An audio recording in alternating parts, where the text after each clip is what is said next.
واعتمادا على أحدث التقنيات في البناء وتشييد منشآت عمرانية مضادة للزلازل، يعد المقر الجديد لوزارة السكن والعمران والمدينة أنموذجا حيا لهذه التقنيات بسواعد جزائرية مؤهلة، تقول وداد زردوم.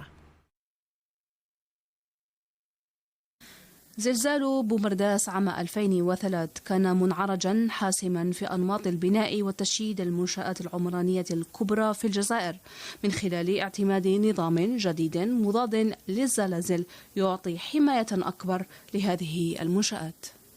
بعد ممكن 11 سنة كان في كثير من الأخصائيين يشتغلوا باش يطوروه، والآن نجحنا طلعنا نقولوا هذا النظام لمستوى عالمي.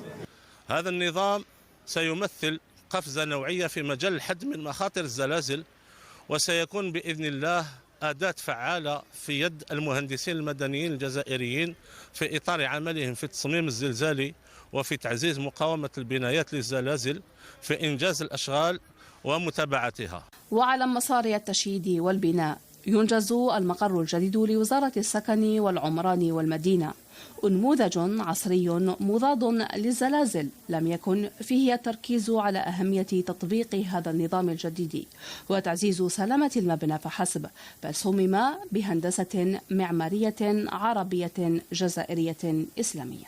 وتيرة الأشغال هي سابقة من نوعها، حيث أنه كل الأعمال تنجز مع بعض، سواء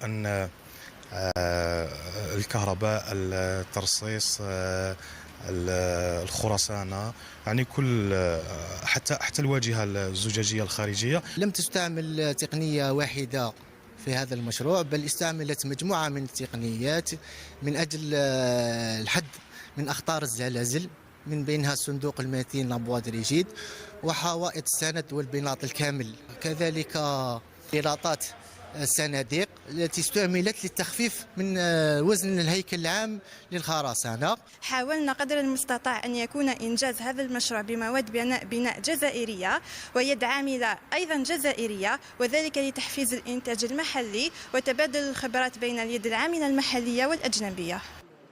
هذا النظام الجديد المضاد للزلازل نسخة 2024 الذي اعتمد في قطاع السكن ببلادنا سيعزز مقاومة البنايات ويحد من آثار الزلازل، ويكون ضمن مخططات المهندسين الجزائريين مستقبلا.